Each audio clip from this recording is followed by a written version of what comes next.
Hey guys, it's your girl Christine and I am here with Josh Hair and Beauty and Black Beauty Hair Magazine, bringing you a live myth busting segment. We're going to give you regular videos combating some of your questions that you have asked live with experts that can give you the exact truth and nothing but the truth. Make sure you guys stay tuned because today I am with the one and only Sharon Adjei.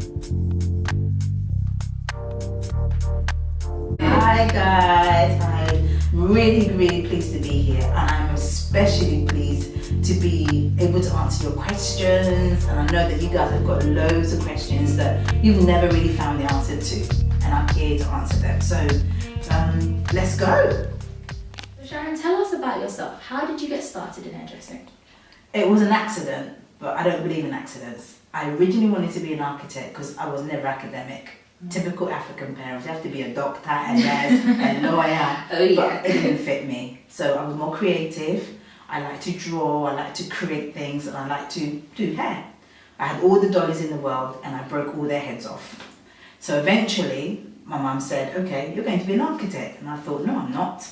Eventually started it, hated it, and then I had a hairdressing job in a salon on Saturdays. I grew very quickly. I liked what I did. I got well with people and eventually fell into hairdressing that way.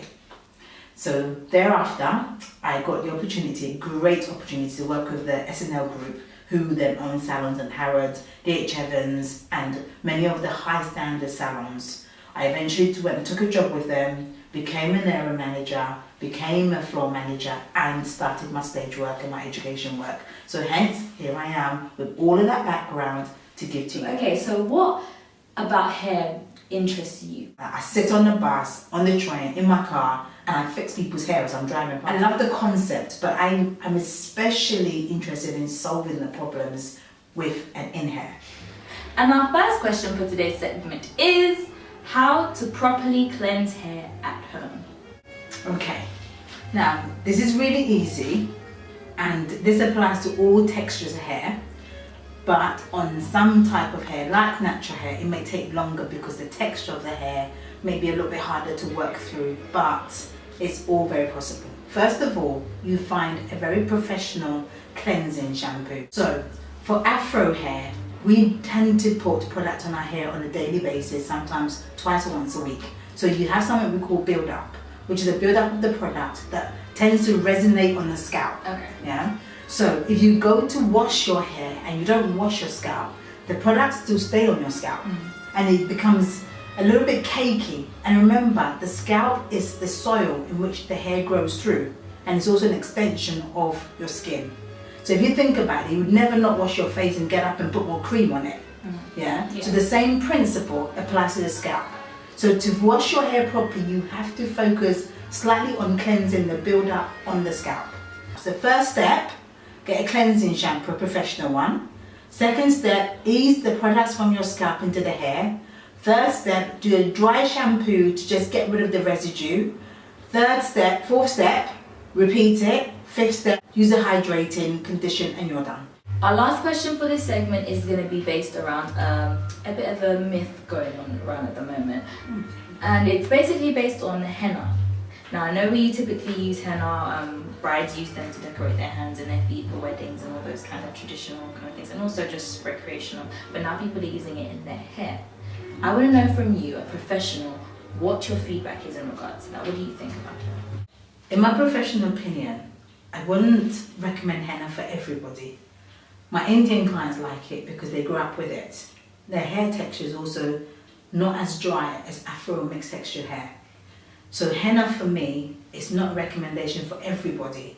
However, I feel that colour is in, it's hot. It's actually a really nice thing to experiment with, especially if your hair is natural, or if you've got straight hair, or even now on extensions. It's nice to have a different feel with colour.